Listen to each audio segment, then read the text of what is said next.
In the course of clearancing these shock towers for the header tube, after we dug it out, we can notice this is a location where you'd have a problem with dirt and sludge accumulation. And if you're going to be in the process of cleaning out your engine bay, make sure these little drain holes are open. They'll blow air up them, and make sure that these holes are open so that stuff can get out.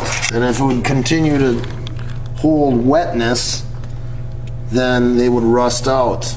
I'm loosening up all this sand and silt. You'll see it coming out down here.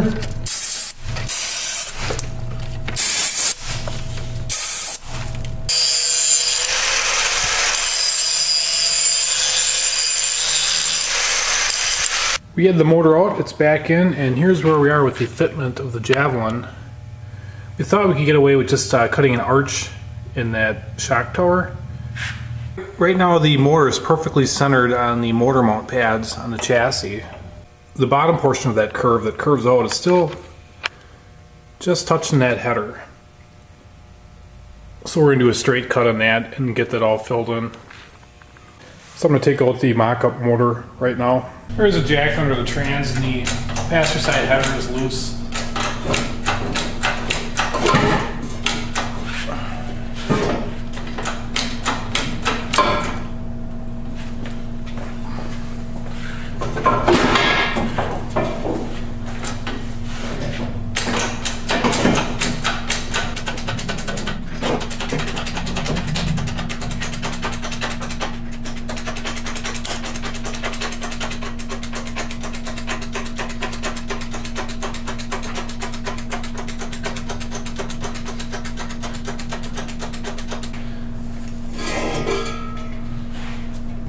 The car is up in the air now, and this is what we got so far. We got a piece tacked in here, but this bulbous portion is going to have to be cut out. I don't like cutting on cars like this, but the good news is that whole piece could be replaced if somebody wanted to do a complete restoration on the car and make it original. It's not really what I'm going for here. This tool here kind of reminds me of going to the dentist.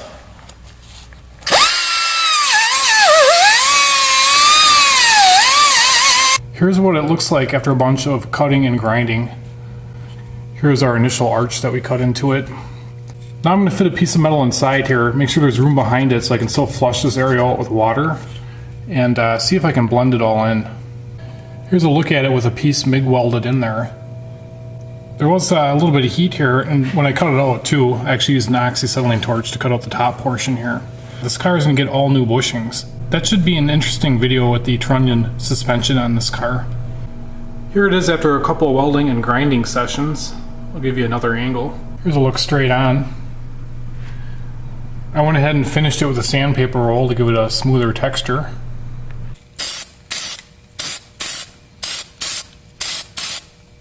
Here's a look at it from the top side. I don't think you'll really be able to tell unless you're really looking for it. The mock-up motor is back in the Javelin. I have the exhaust back on it now. Here's a look at how the motor is mounted in the Javelin. There's two motor mounts like that. They bolt up to slotted holes in the frame on both sides.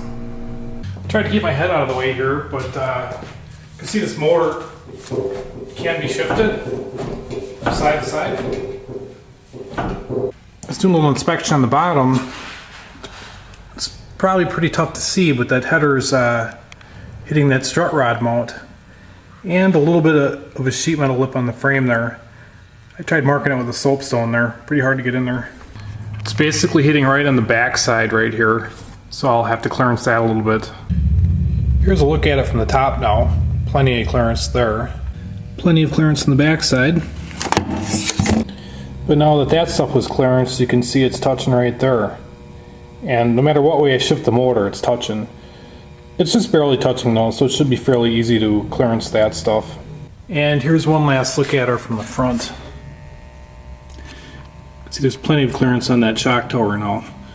I'm going to take the time to clearance that strut rod brace and that little sheet metal lip, because I want this motor to sit perfectly level in the car for carburation purposes.